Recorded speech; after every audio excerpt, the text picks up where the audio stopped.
Hello दोस्तों, एक बार फिर से बहुत बहुत स्वागत है आप सभी का। बसपा काफी एक्टिव मूड में आ चुकी है। बीएसपी सुप्रीमो के भतीजे आकाश आनंद इस समय काफी एक्टिव नजर आ रहे हैं।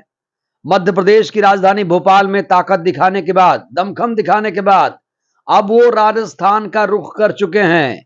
यानी इस समय आकाश आनंद काफी एक्टिव हो चुके हैं। पूरी पार्टी को मजबूत किया जा रहा है, कार्यकर्ताओं को रिचार्ज करने का काम किया जा रहा है। अब मिशन पहुंच चुका है राजस्थान, क्योंकि दोस्तों आपको बता दूं, इसी साल मध्य प्रदेश, छत्तीसगढ़, राजस्थान और तेलंगाना में विधानसभा का चुनाव है और अगले साल लोकसभा का चुनाव है। तो पहुंच चुके हैं आकाश आनंद, धौलपुर पहुंच चुके हैं। राजस्थान का एक जिला है धौलपुर, वहां पहुंच चुके हैं और माना जा रहा है कि 16 अगस्त से लेकर 29 अगस्त तक वो राजस्थान में पदयात्रा करेंगे और वहां पर दमखम दिखाएंगे, क्योंकि इस बार बसपा का मिशन है सरकार में शामिल होना, चाहे वो मध्य प्रदेश हो चाहे फिर राजस्थान हो। दोस्तों, सर्वजन हिताय सर्वजन सुखाय संकल्प यात्रा इसको नाम दिया गया है और आकाश आनंद ने इसको लेकर एक ट्वीट किया है जिसमें बहुत बड़ी बातें उन्होंने कह दी हैं। उन्होंने कहा है, चुप रहने से, खामोश बैठे रहने से, सब कुछ सहते रहने से बदलाव नहीं आता है। जब राजा निरंकुश हो जाए, जब गरीबों वंचितों पर अत्याचार चरम पर हो, रोजगार के मौके बढ़ने के बजाय कम हो जाएं और राजा चैन की नींद से सो रहा है, तो परिवर्तन लाना जरूरी है। ये आकाश आनंद का तेवर है। लेकिन दोस्तों, वहीं पर भीम आर्मी के प्रमुख चंद्रशेखर आजाद भी 20 अगस्त को जयपुर में रहेंगे, क्योंकि वो मध्य प्रदेश में भी चुनाव लड़ने वाले हैं और राजस्थान में भी एएसपी चुनाव लड़ने वाली है। लेकिन बीएसपी जिस तरीके से चुनाव लड़ रही है वो दोस्तों ऐतिहासिक होने वाला है। काफी एक्टिव मोड में आ गए हैं बसपा के राष्ट्रीय कोऑर्डिनेटर आकाश आनंद। और उधर दोस्तों बसपा सुप्रीमो मायावती भी अपने फैसले से लोगों को चौंका रही हैं और बसपा सुप्रीमो अपने अचानक लेने वाले फैसलों से जानी जाती हैं। अपने फैसलों से अक्सर वो चौंकाती रही हैं।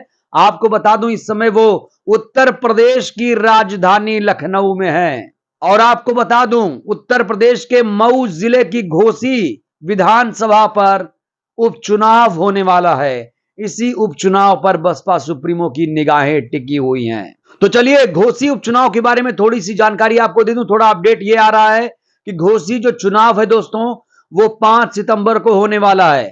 8 सितंबर को नतीजे आ जाएंगे और 17 अगस्त से उम्मीदवारों का नामांकन होगा। इसके अलावा 21 अगस्त को नाम वापसी का दिन है। बहुत दिलचस्प होने वाला है, बहुत दिलचस्प होने वाला है घोसी उपचुनाव, क्योंकि बड़े बड़े दिग्गज यहां से किस्मत आजमाने जा रहे हैं। आपको बता दूं दोस्तों, घोसी जो विधानसभा चुनाव है वो दारा सिंह चौहान की वजह से खाली हुई है ये सीट, क्योंकि दारा सिंह चौहान 2022 में घोसी से जीत हासिल की थी इन्होंने और समाजवादी पार्टी में थे। अब उन्होंने समाजवादी पार्टी का दामन छोड़कर बीजेपी का दामन थाम लिया है और इन्हीं की वजह से यहां पर चुनाव हो रहा है। बीजेपी ने यहां से दारा सिंह चौहान को ही उम्मीदवार बनाया है।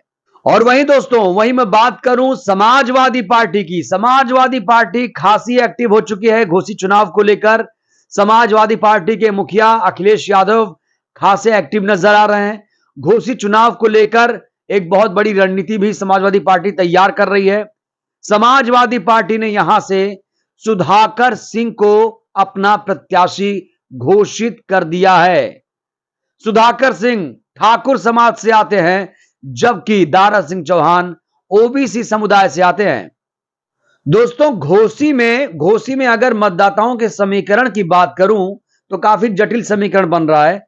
ठाकुर मतदाता यहां पर 52,000 हैं, वहीं पर ओबीसी मतदाता 56,000 बताए जा रहे हैं। लेकिन सबसे ज्यादा मतदाता यहां पर हैं अल्पसंख्यक, कहा जा रहा है 86,000 अल्पसंख्यक यानी मुस्लिम मतदाता यहां पर हैं। इसके अलावा दलित समाज भी यहां पर खासी अपनी पकड़ रखता है। आपको जानकर हैरानी होगी कि घोसी में 71,000 एससी मतदाता हैं जो खेल बिगाड़ सकते हैं, खेल बना सकते हैं। देखिए, अब बात करते हैं बसपा के रणनीति की।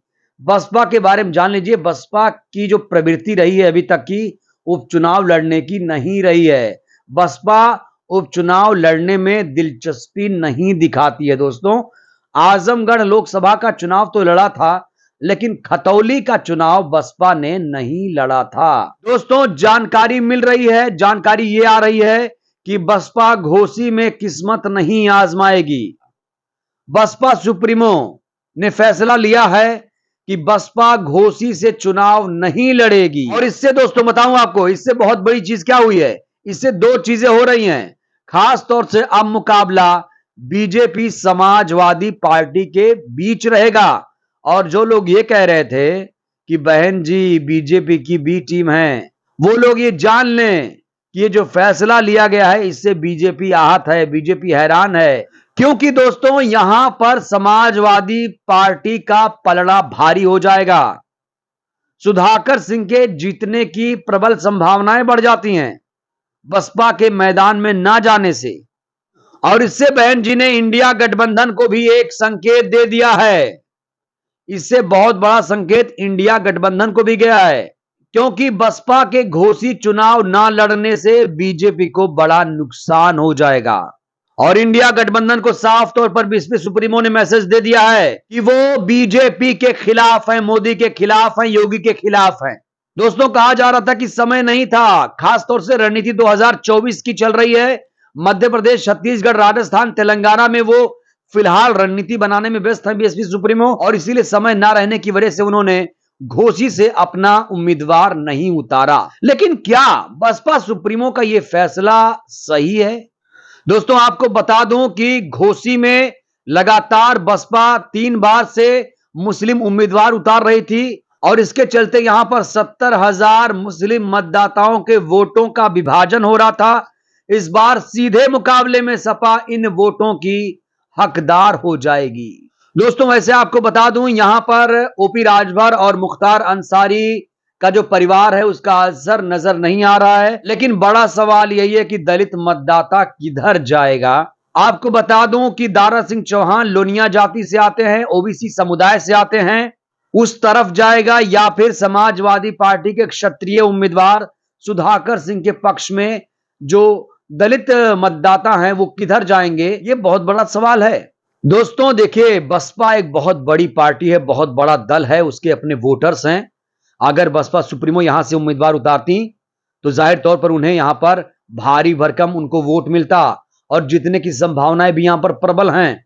क्या बसपा द्वारा दूसरे दलों के लिए सियासी जमीन छोड़ने से दलित वोटर निराश नहीं होगा? यह बहुत बड़ा सवाल है दोस्तों। तो दोस्तों, बसपा सुप्रीमो के इस फैसले से आप कितने सहमत हैं? मैं फिर कह दूं, अभी कोई आधिकारिक घोषणा नहीं हुई है।